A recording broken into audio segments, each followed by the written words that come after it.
G'day.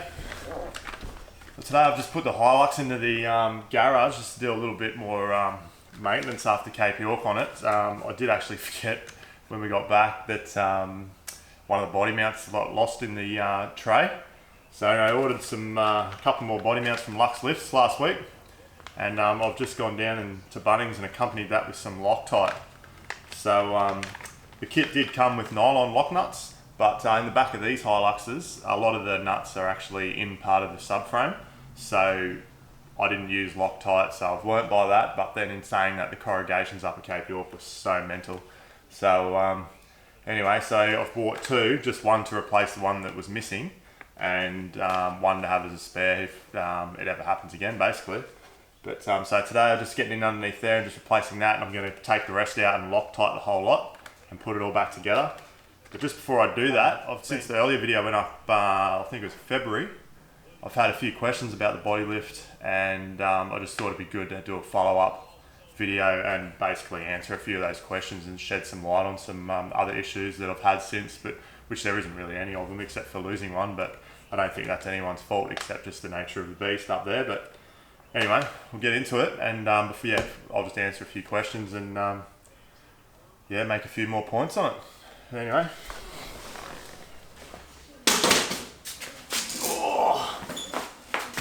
Yeah, so anyway, we're up at Cape York, and I just noticed I was climbing up on top of the rack here, and I was tying some tents on one morning when we were leaving Maytown, and I've just like swung myself off it, and I felt the whole rear tub just move. And anyway, so I got underneath, had a look, and found that the mount at the very front here was completely gone, and every other mount, there's 6 in the back, but every other mount bar the rear 2 were all loose. So, and they're the 4 that the nuts, the bolts just go straight through into the subframe, and there was no nylons or Loctite or anything on it. They did have spring washers on it though, so they even came loose. But as I said, the corrugations at Cape York are just totally mental. But anyway, so today, there's replacing this one in behind here. So what I did is I took out the one from here in the middle, moved it to the front, zipped up all the rest of them, and then luckily enough I bought a lot of spare bolts and washers and whatnot, and I managed to stack up some washers to the 25mm that it needs to be, and basically got it all secure again. But just going to go today and take those washers out and sort it all out and pull all the rest of the bolts out and just Loctite every single one and just put them all back in. But right, so yeah, since first putting the video up back in February or whatever it was, I've had a few questions, not just on like YouTube on the videos, but just from like mates and other people around the traps, and I'm basically getting asked, is there any dramas you've had with it? The reason why I did it was to actually get the 32s not to scrub when turning, when it's articulating. So I've been asked if that's been all good, and also the legalities of the body lift and what's involved there, and basically that sort of rounds it off generally. One thing with the body lift that it could be a little bit of pain, it wasn't initially with the bull bar. The old bull bar I had on it, I've since got an X-Rocks bull bar, but the old TJM aluminium bull bar I had that plate on it which had a lot of adjustment, and wasn't quite enough adjustment to move it up to suit the body lift. However, it was just a matter of drilling a few new holes, just up a bit higher to where the existing ones were, and it was no problem to get it nice and flush underneath the headlights. So with the body lift, if you've got a bull bar that doesn't have any adjustment in it, you get this ugly, like I hate it, this ugly gap between it's predominantly where your headlights are. I think on newer models they generally cut the stock bull bar to suit where that would sit. Still looks a bit how you going to me, and I'd rather lift the bull bar up so it's nice and flush underneath the headlights and your grille and everything, so it actually looks like it's supposed to be there. And with the X-Rocks bull bar I got since doing the video, it was a massive pain.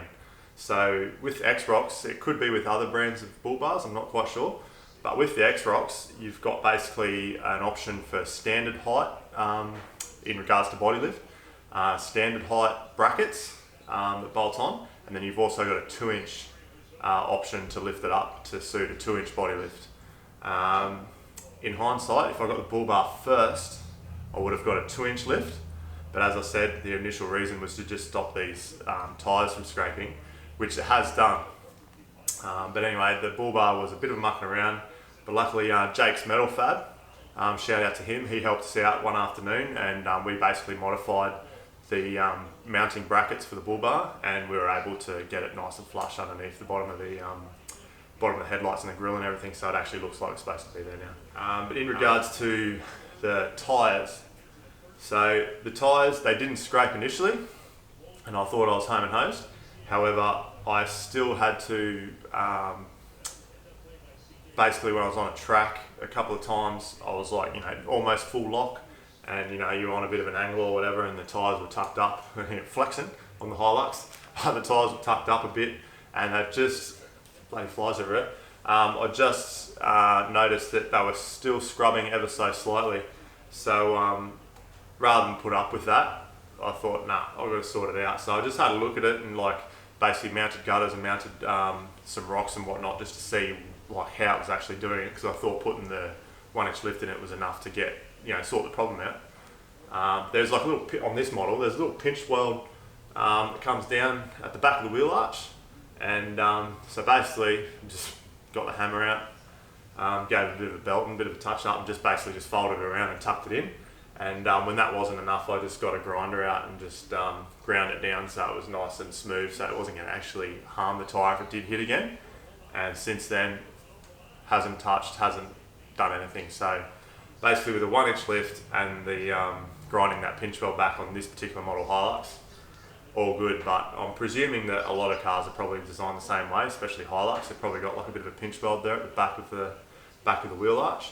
And but yeah, so just once I ground that out, front tyres don't scrub anymore. But I found that out pretty much, within a month or two after I actually did the body lift. So that was all good. Another question I've been asked is how many body mounts are in this car, or you could probably generalise that across most four-wheel drives. But in this particular vehicle, there's 4 in the body and 2 at the very front, the radiator support, and there's 6 in the tray. I reckon most vehicles with a tray back are probably the same. Not sure about your wagons, so yeah, 12 total, and yeah, they're all pretty easy to get to except for the front.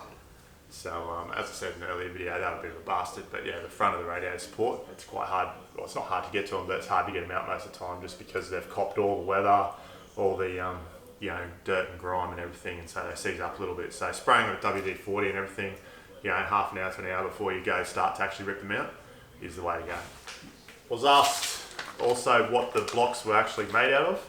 I know you can get like aluminium ones. They claim they're aeroplane grade aluminium and whatnot. I'm pretty sure most aluminium products will probably be alright, but the ones I went for are the polyurethane or polyethylene, whatever they are, poly blocks, and basically plastic, but they're like pretty heavy duty. And there's a close up of them there. Just try to get the camera to focus on it. Don't know if it's going to, but anyway, just 1-inch poly block, and yeah, they're pretty strong. So that's what LuxLift sell anyway, and they sell kits for all different sorts of cars, like I've said in the earlier video. Yeah, another thing I've been asked about is the legalities, and I wasn't quite sure myself. Initially, I thought, oh, you can just do it because there's so many cars out there that have a body lift in it, especially like the newer models. However, it's not the case. So to be legal, you need to get it mod plated and engineered. So to do that, I researched a little bit into it, and it's about $800. And that basically requires a lane change test where they take the vehicle out into usually a racetrack or something, and they get the vehicle up to 100 k's an hour, and then they just got to swerve through a couple of witches' hats, and then they give you a mod plate to say you're all good. That costs $800, so that's pretty easy money. They usually do that. I think I looked into it. There's a place called ASB Engineering or something down the south side of Brisbane, and I'm guessing there's a few all around the place, obviously. But yeah, and they basically do once a month, and you rock up, and they just put your car through and do it. And so basically, you'll pass the test if you have a 2-inch suspension lift, a 2-inch body lift, and 2-inch tyres, I'm pretty sure. I'm actually not 100% sure on the tyre part, but I know that it's definitely a 2-inch body lift and a 2-inch suspension lift. You'll pass all day, every day. And that's for vehicles like this model, before all that traction control and all that kind of BS came out. But anyway, that's probably about it for this follow-up video. Main dramas: bull bar. Tyres did still scrub, but that was pretty easily fixed, and just used Loctite. That's pretty much the main thing I've learned from this whole experience. Body lift's great, with a bit of grinding, sort of the problem out that I had. I'm not too interested in getting the thing up in the skies, making it like, top heavy. Yeah, just use Loctite on all your nuts and bolts, and hopefully with some obviously with your nylon anchors, nylon lock nuts, and even spring-loaded washers if you got them. That should hopefully make sure that if you're on any sort of corrugations for an extended period of time, that she ain't going to rattle loose and come off like mine did. So yeah, but if they do, they do. I guess just on a finishing note, I hope you are all enjoying the Cape York videos. It's been pretty fun for myself to go back through and edit them all. Reliving those moments is just like an extended part of it, I guess, and other people are getting a kick out of it too, and it's shedding some light on a few things and things that can go wrong and whatnot.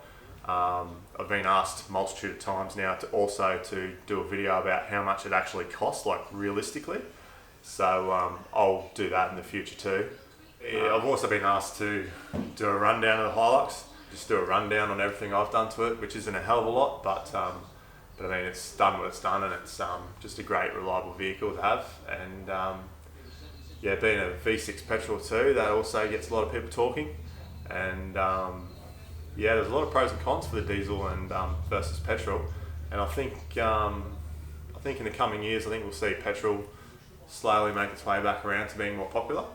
But anyway, but if you want to see more videos like this, I'm not 100% sure. Like, I'm pretty new at this, as you probably know, and been going since the start of the year. So if you want to see more videos, or you want to suggest a video, or any other sort of content that you want me to, I don't know, create or discuss or show through my own experience, then just comment below. Make sure you hit the like and subscribe and all that stuff. I don't really ask for that too much, but I just sort of throw it in there now. The subscribers seem to be growing over the last month or so pretty quickly, so that's good. But as I said, this is just our memories, and yeah, if we share it with everyone like we're doing, friends and family, but also the general public and people interested, and they like the videos and they get a kick out of it, or they get information out of it and whatever, then that's obviously awesome as well. So yeah, stay tuned, and there'll be many more adventures to come.